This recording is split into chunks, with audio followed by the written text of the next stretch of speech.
So the topic, acceptable use policies. A lot of folks who have registered for this webinar might already have at least a rough idea about what a policy is and what a policy is there for.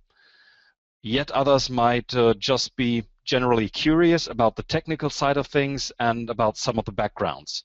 So just to make sure that we are all on the same level, let's get straight on what an acceptable use policy is and what it's there for. Now, what is a policy anyway? A policy, in short, is a written document which outlines all the things that people are allowed to do and what they are not allowed to do in terms of your the property of your organization, with regards to internet use. You may have a car policy, you may have all sorts of policies, and they all need to be written down. Those policies ideally also contain details of what will happen if the policy is violated.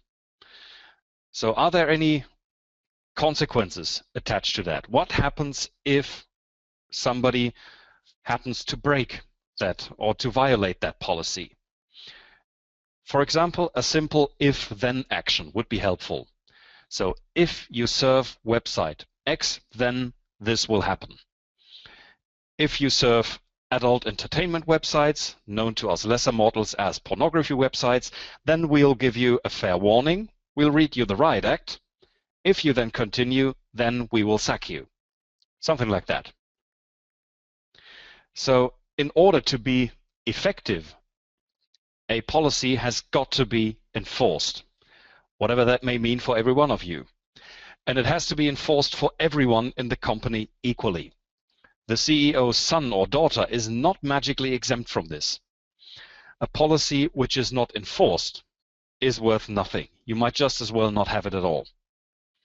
So a lot of organizations, especially startup companies, have a policy, in inverted commas, that says, hey everybody, we don't want to catch any nasty stuff on our computers, and we don't want to be unproductive, so please stay away from websites that show X. So X may be pornography, racial hatred, or things like shopping portals, Amazon, eBay, you name them. Oh, and while we're on the subject, please don't bring any private pen drives in, because that's dangerous. Oh, and don't install any other programs. So it's not exactly clear-cut.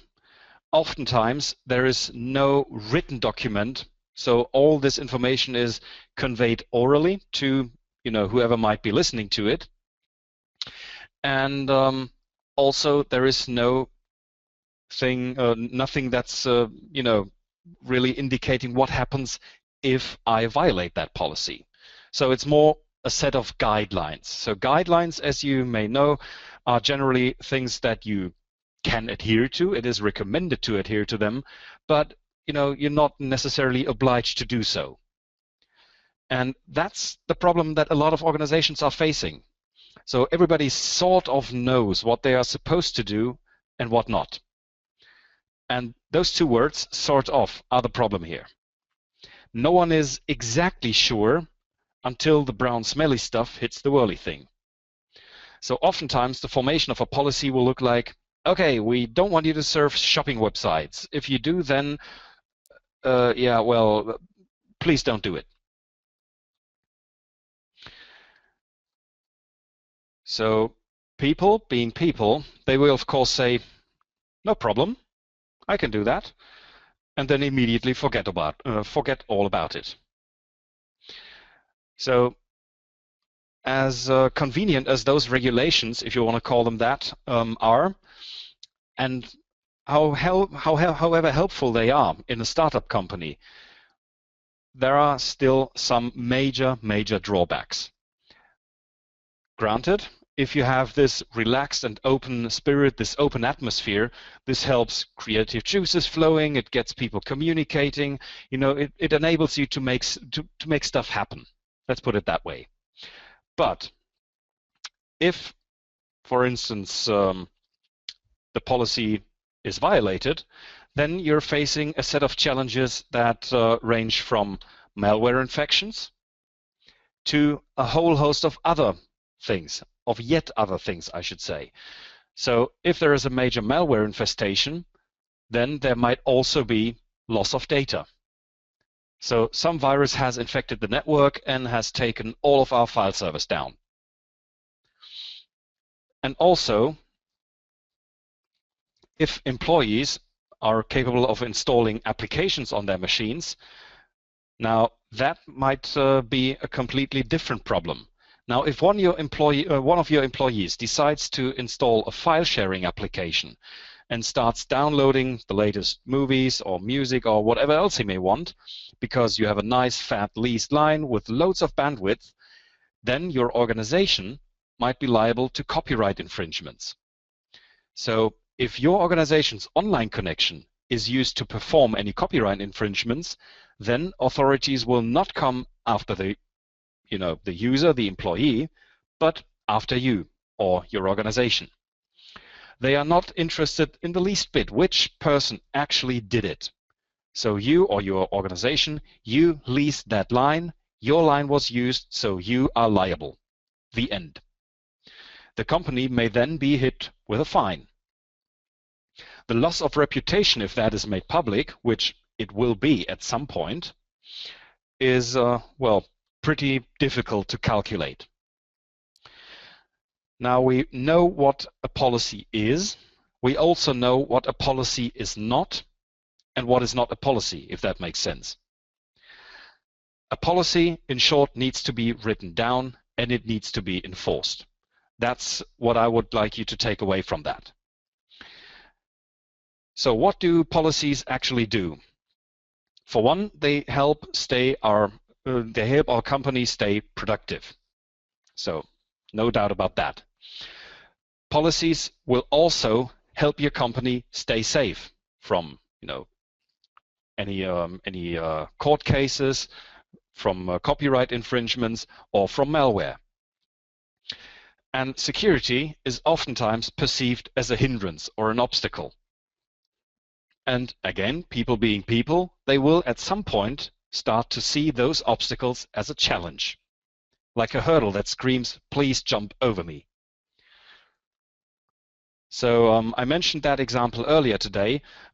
Think security doors. If your employees have to punch in a 10-digit code every time they want to enter the building, they will at some point try to find ways around it. And they will use a device known to lesser mortals as a wooden wedge and will try to prop open that door. So what do you have this super fancy lock for then?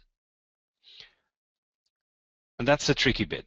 People will go to enormous lengths to cut corners and make lives easier for themselves. So this is where your internal security can face, well, a pretty serious test. So what are you going to do about all that?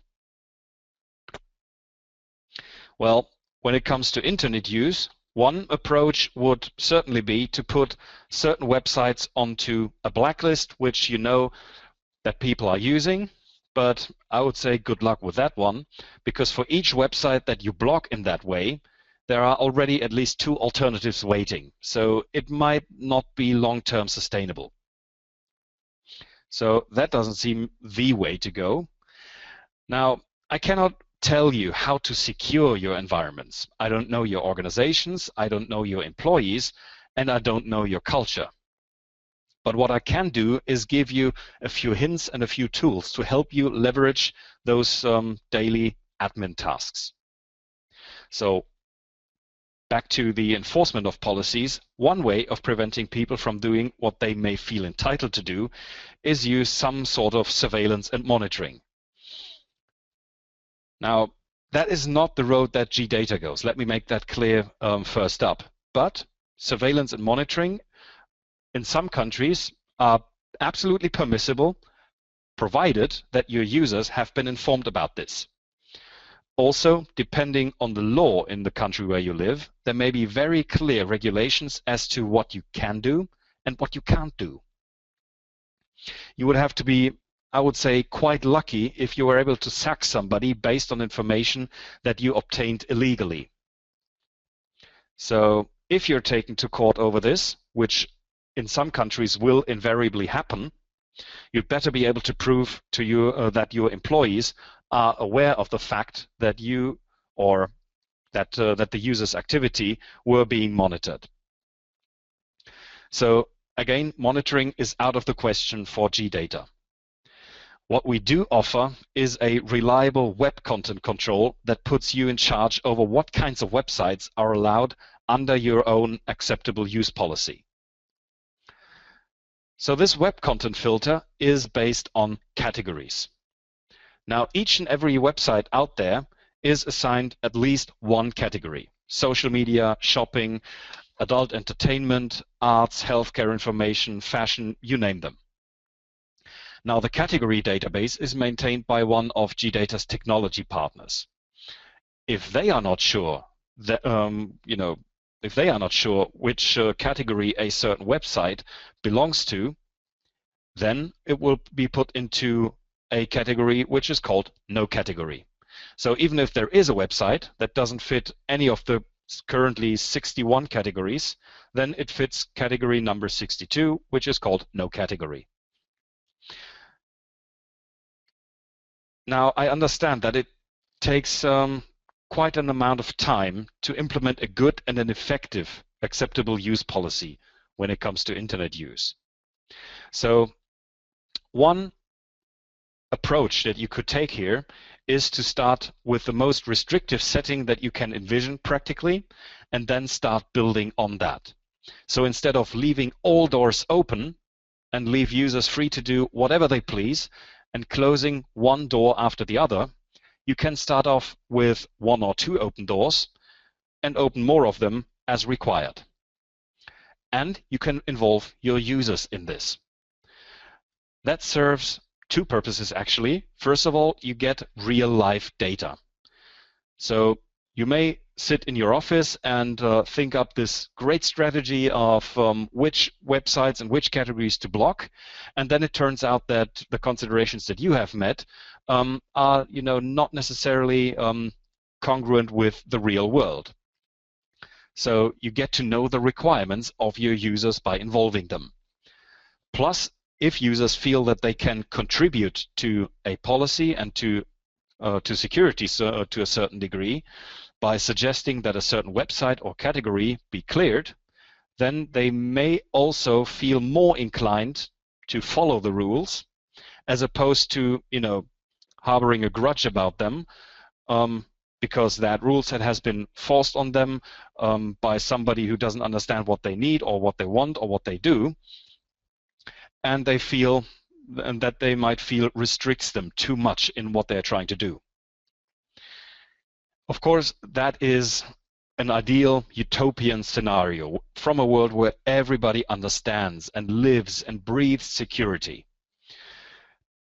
To be perfectly honest, I do not expect any users to leap up and down with excitement when it comes to putting regulations in place that might at some point or other conflict with their own interests.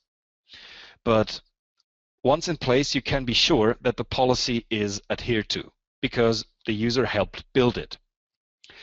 So a website is blocked as soon as the user tries to access it. You can, in the GData solution, leave an option open for users to request access to a certain website. So let me show you that in the software itself. Bear with me. I'm just bringing up my virtual machine. There we go. So what you see here is the part of web content control in GData's Policy Manager. And there's not a whole lot to it. You can enable it, and then you have all those 61 categories which are currently part of GData's Policy Manager. So you have finance, you have discussion boards, you have job portals, you have music websites, you have the old pornography, shopping websites. So whatever category you're dealing with, you just need to put a tick in each box for the category that you would like to allow. And if you don't want people to serve websites that belong to a certain category, then you just remove that tick. So if you don't want people to serve websites that relate to drugs, remove that tick, click apply, and that's it. So you don't need to maintain pages and pages and pages of blacklists or whitelists. All you need to do is put one tick in a box or remove one tick from a box in order to make people obey the rules and not serve those websites.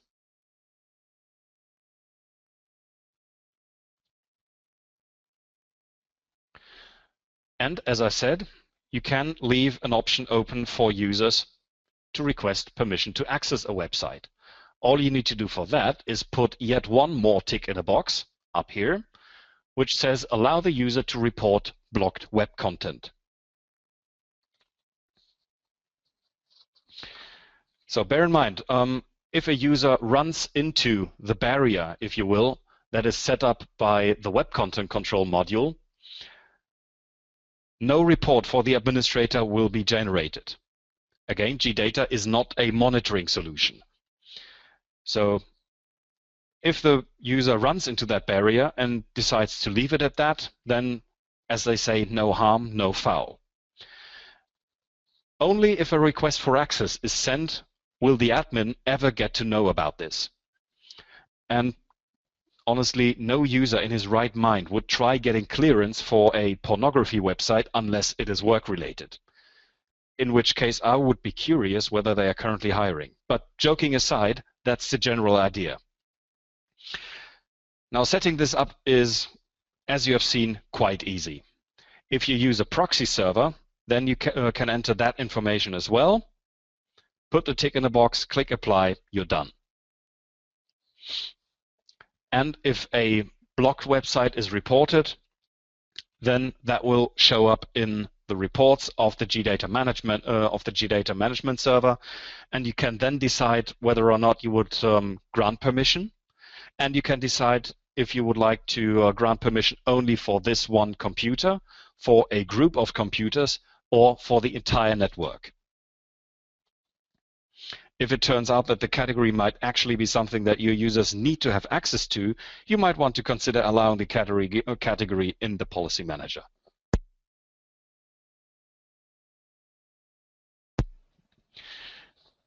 Now, I also mentioned applications. Now, if you worry about security at all, which no doubt we all do, you want the greatest amount of control possible. You want to define which applications users can use and, more importantly, which applications they cannot use. Just think about the file sharing scenario I mentioned a couple of minutes ago. So this is where the application control module comes in. This module can be operated in whitelist mode or in blacklist mode. Blacklist mode obviously defines those applications that are an absolute no-go as far as your acceptable use policy is concerned. In there, you can put all the applications that you know people are using, so you can ban those applications specifically. But same as with websites, often there are 2 or more alternatives waiting in case one becomes unavailable for a user. Just think of that landfill of available flavors of BitTorrent clients. So if Azurius isn't working anymore, well, big deal. I'll just use MicroTorrent or Transmission or whatever other BitTorrent client is out there. Alternatively, you can block a certain software vendor. So if people are known to spend hours and hours on end playing World of Warcraft while they are supposed to work, then you could go and block all applications from Blizzard Entertainment in that example. So you see, blacklisting applications is certainly a way to go despite its potential shortcomings. The other way of operating the application control is whitelist mode. Contrary to what you do in blacklist mode, the whitelist holds all those applications which have your blessings and the blessings of your senior management. Those may then include your Office suite, your ERP system, your CRM tools, your CAD programs, your phone software, and so on and so forth. What both modes have in common is that in order to add a new rule, you need to know, or the application control needs to know what it is blocking in the first place. So again, I'm switching over to my virtual machine, and I'm going to show you what this looks like. So just bear with me for a second.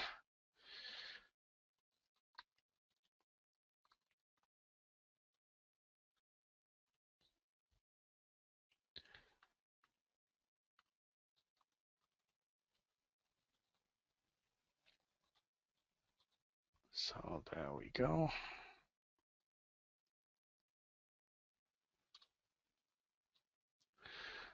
Right.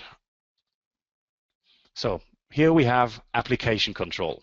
So in order to set up a new rule, all you need to do is read the file, excuse me, read the criteria from the file that you are trying to block of that application that you don't want to be used on the network, or that you want to have used on the network. So in this example, I've enabled the application control module. I've set it to blacklist mode, and now we are going to add a new rule.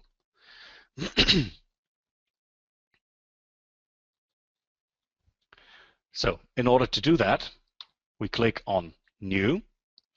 We want to base the rule on a certain file. And now what we can do is we select the machine that we would like to apply this rule to. And then we just go into the installation folder of the application that we're trying to, in this case, block.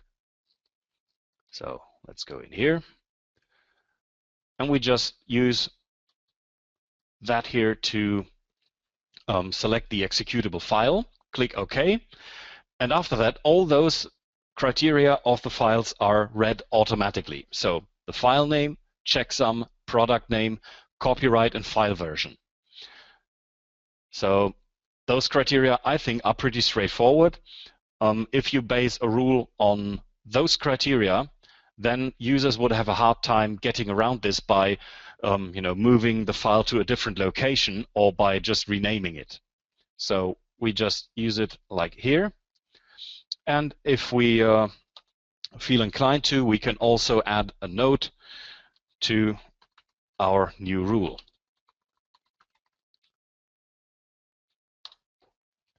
So there's our new rule. We click Apply, and that is basically it. So you see, it's pretty straightforward and does not need an awful lot of configuring. And same as with web content control, users can also request permission to access an application that would otherwise be blocked. So if for any reason they start an application that is on the blacklist, then you can go to your reports and then make a decision. Is this really a business relevant application? Does this user actually need it? You might want to send them an email or give them a call to clarify that. But once you've clarified that, you can then give your go or no go for that particular application.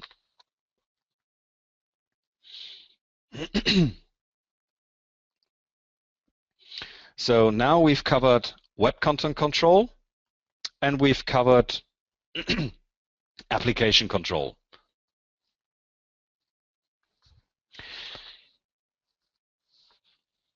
So I'm just reading the question from Martin here.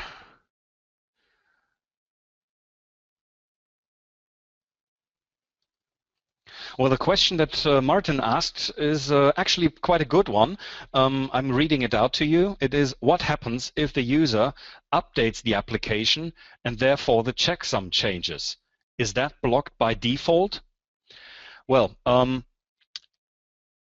depends first of all how you configured your application control. But generally, if the checksum and file name, or if just the checksum has changed, then the file and the application does not match the original entry anymore, and you probably would have to amend that particular rule. But then again, if a user is allowed to install updates by himself for an application, you might want to have a look at whether or not this is actually something that the user is supposed to be able to. So if he or she has a World of Warcraft client on his machine and installs an update for it, you might well ask, well, why do you have that on your machine anyway? And also, when we just take that scenario, you also can get a list of all applications that are installed on any given client. You have that in the client overview window on the software tab. So if there's any application in there, you will see it. So in that case, you might need to check back with your users, but that question is actually quite a good one. I think we should talk about that later on, either sometime later today or after the webinar.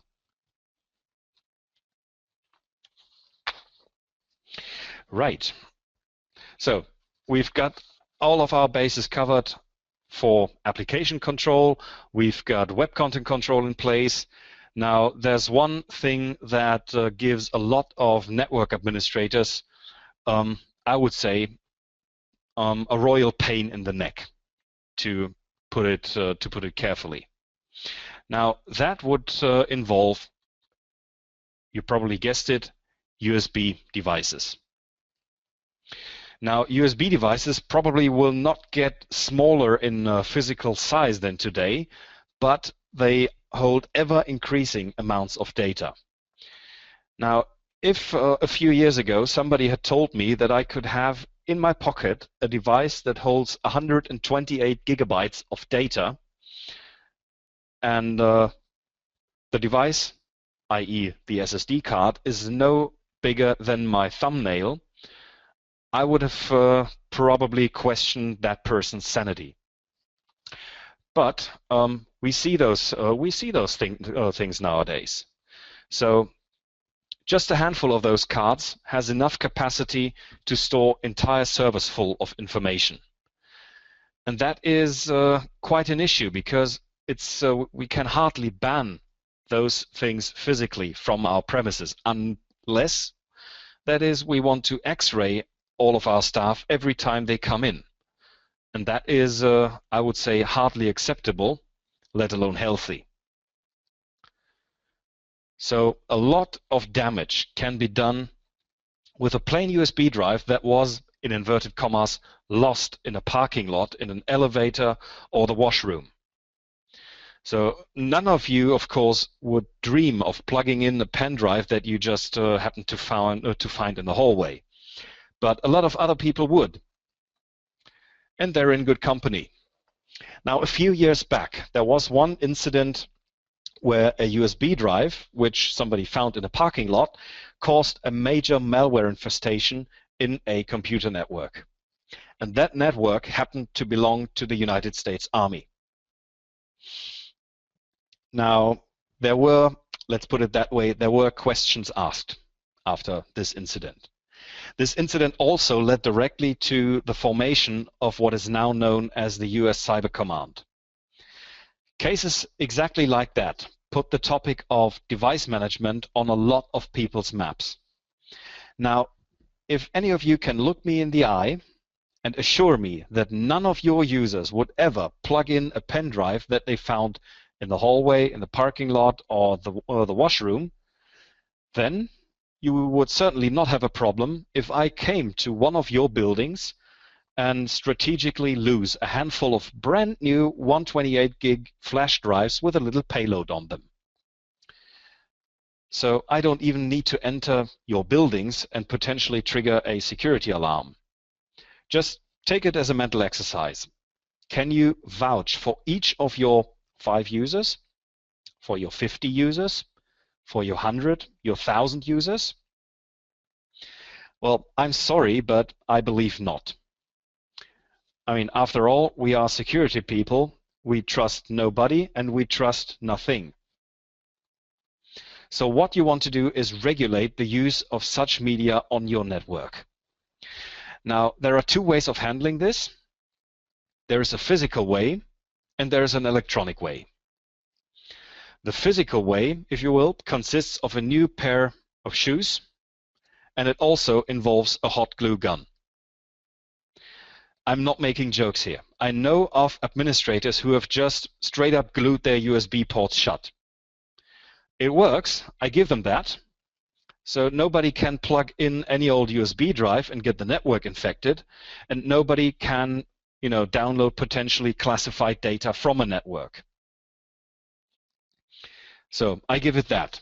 The downside is obviously that this process, hot gluing those USB ports shut, is a pretty terminal way of handling that issue. So the second way of handling this involves a software solution. Now with that, you can make sure that your data integrity is still there. So nobody can download potentially classified information to their private USB drives and then walk out of the door with it. It also makes it more difficult for malware to spread across your network. Because if you have ever worked as a network administrator in any kind of school or university, then you probably have I would say you've seen your fair share of action when it comes to incident response and malware removal from a USB drive. So GData can regulate a number of different device types. The most widely used one, and the one that I've been talking about mainly in this presentation, would be USB mass storage. So any external hard drive, any pen drive, and also some mobile phones will probably fall under that category. Now, a device class will tell the system which type of device was plugged in. So let's say you plug in a pen drive, and the pen drive will contact the system kernel and announce, hello, I'm an XYZ brand USB storage device with X gigabyte storage capacity. And then the system recognizes that and tells the device, all right, welcome XYZ brand storage device. You now will be assigned the drive letter D. Please queue up with the other drives. And then the user can access it, read files from it, and can also write files to it. And that's where the device control module kicks in. It recognizes the type of device and immediately puts a stop to any activities that the user may want to do on those particular devices. The user will instead see a warning on the screen that says, sorry, USB storage is forbidden as per our corporate policy, and you've probably guessed it, you can also leave the option open for users to request access to a certain device. So in GData, you can regulate the type of access. So you can block devices altogether, so no read, no write. You can give users read-only access. So one application might be a sales agent in the field who needs to access his, I don't know, his price lists, which he happens to have stored on a USB drive. So no problem there. The administrator can give them read permissions on the device, but the user still cannot write anything to it. And lastly, of course, there's full access.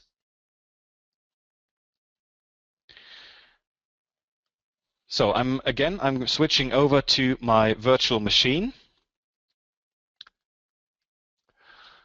and over to my device control. So again, device control is enabled for all users. Users can report blocked devices. And now we want to set USB storage, external storage media to access denied. It's as simple as that. So just a few mouse clicks and you have excuse me there. Hang on a second. My mouth's getting dry.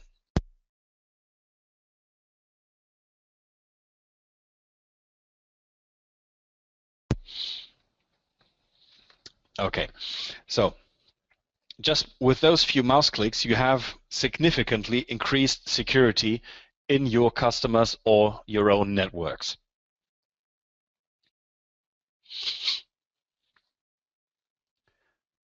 So even if your policy says that USB drives, pen drives, are absolutely forbidden in your network, there still might be some pen drives that need to be accessible in the network.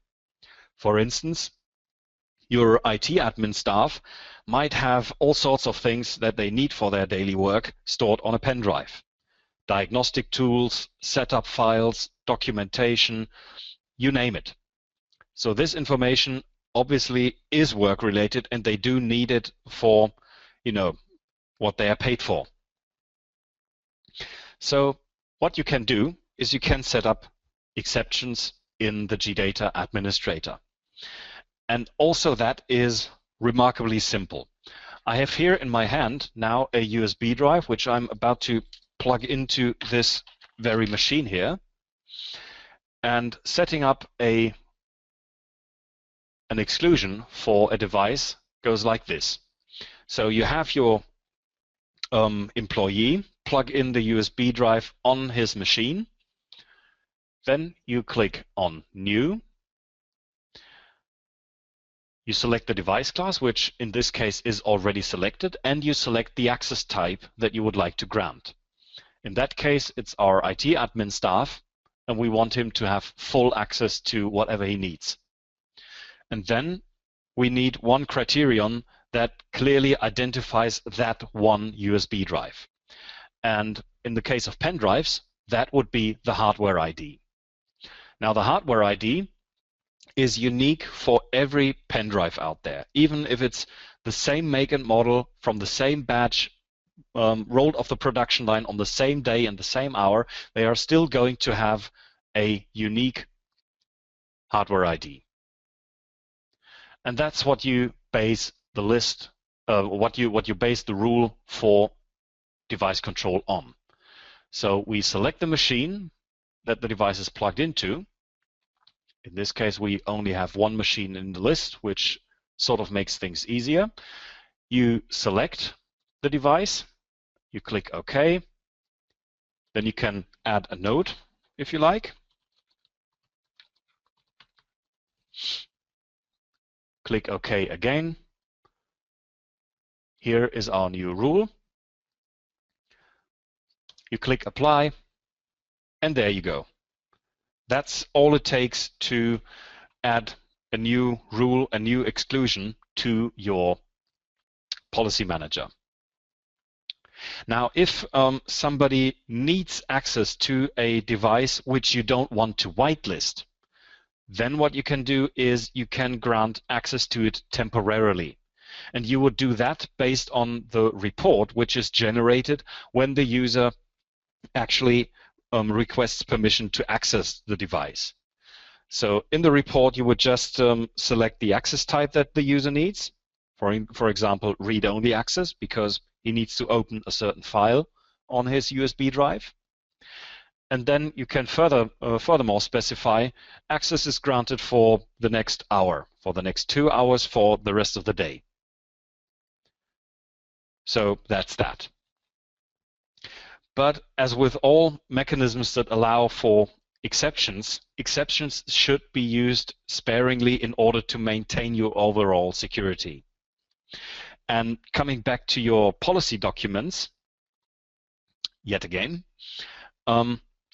anything that you exclude from the rules, any exclusions that you make, must be or should be documented in order to save yourself a lot of work on the back end if things go pear-shaped. So anything that you document doesn't, or anything that you put into your documentation also implies that your policy doesn't have an exception, because no policy can have an exception, but you rather amend your policy to say, for instance, something like the use of external USB media is forbidden for users. Mechanisms to prevent the use of such devices are in place. The company-issued pen drives assigned to the IT admin team are exempt from this. Refer to Appendix B of this document for a list of all IT admin staff. Something along those lines. And that also ties in with the whole network documentation that ideally everybody should have. So I've got one more topic to cover when it comes to the policy manager. And that is, has a sort of lighter tone to it than all those dire things with, legal consequences, etc., etc. And that is the regulation of internet usage time.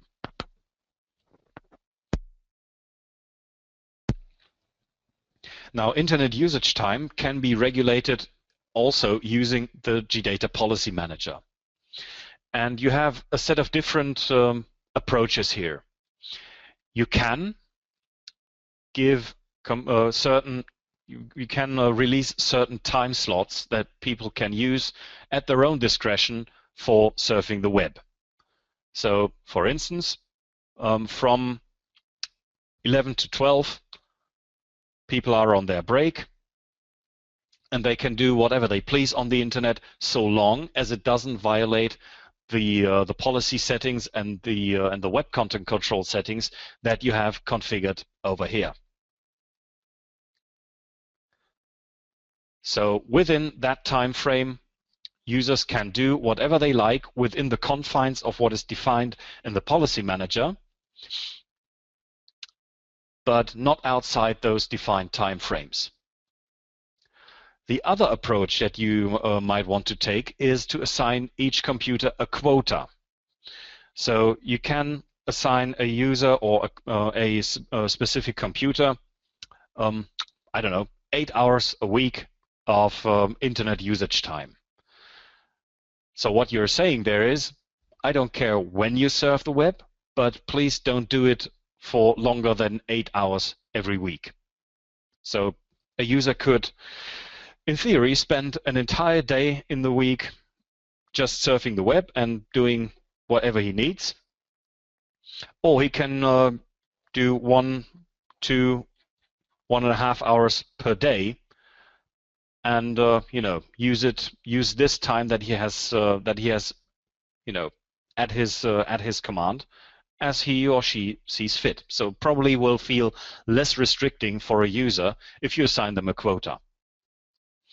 That is, by the way, the same mechanism that our home user line of products also has in its parental controls. So if you will, the internet usage time is a sort of parental control for more grown-up kids, if you like.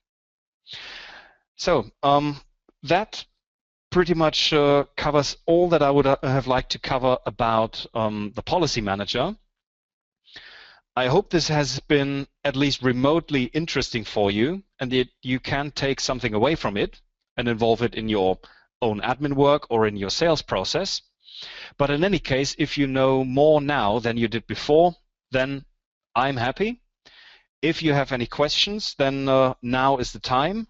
And if you need a bit of space to let all the information sink in, then ask questions later and just go on and write me an email.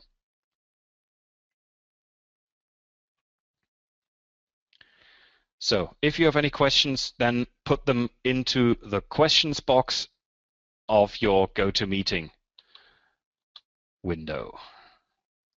And I'm also going to stop the recording now, so we have sufficient time for our Q&A session.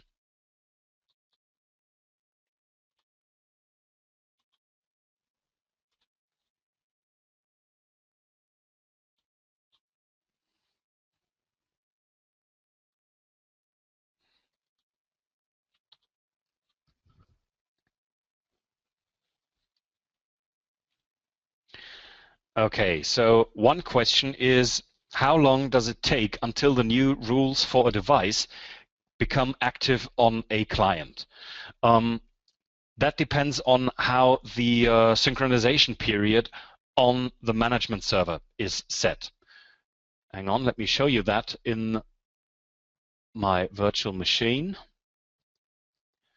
So when you go to your server settings, what you're going to have at the top is the option for synchronization.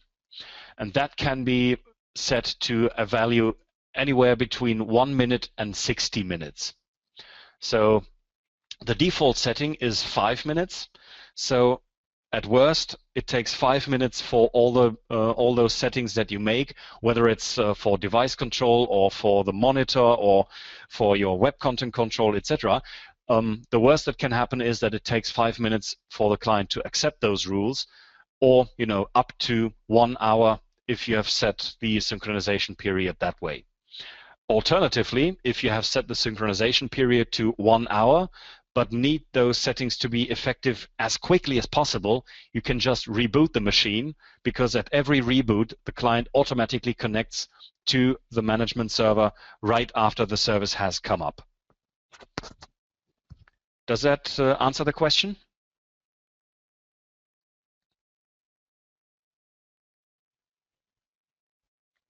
Okay, excellent. Now, there was another question here. Hang on.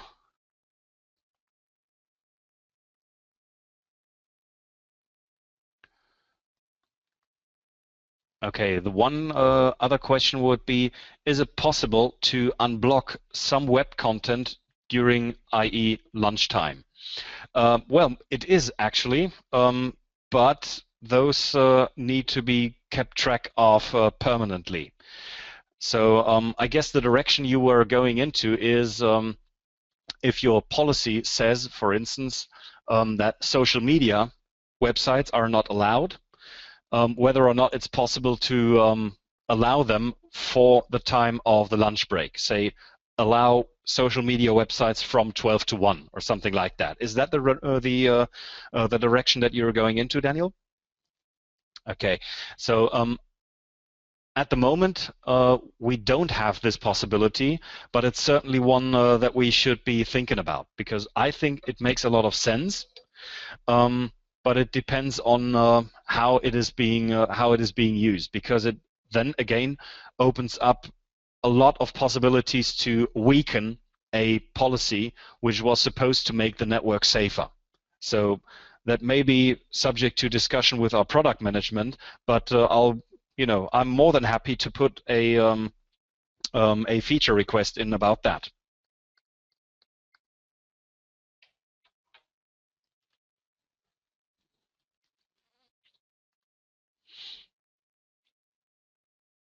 Okay. Are there any other questions about any of the topics that were discussed during the presentation here?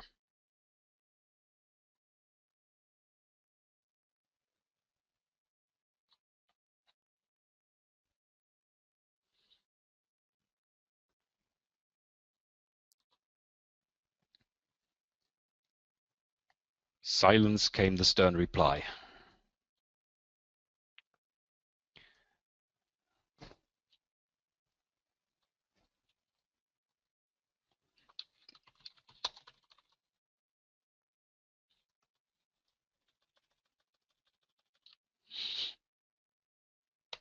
So at the moment, the question was whether or not it's possible to customize the settings for each user in detail.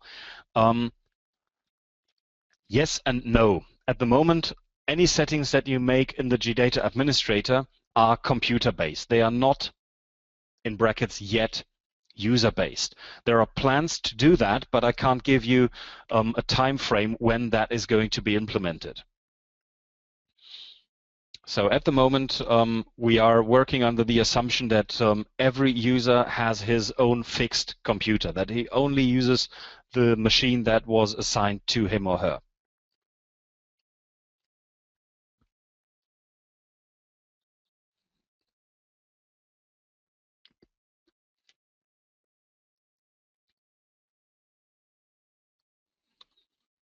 You're welcome, sir.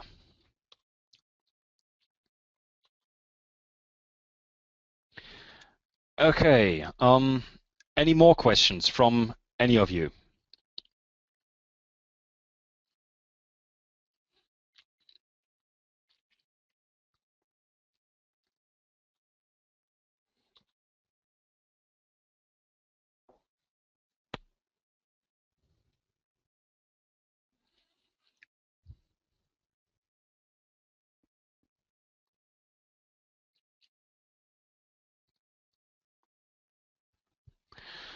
Okay, that does not seem to be the case. In that case, I would like to thank you for your time and attention. Thank you for the feedback that you've put into the questions window. If you have any other remarks and any other type of feedback, then feel free to write me an email or chat me up on Skype or whatever you would like to do. And then I'd say I call it a day. Have a great rest. Have a great rest of the week. And I hope to see and hear all of you very soon.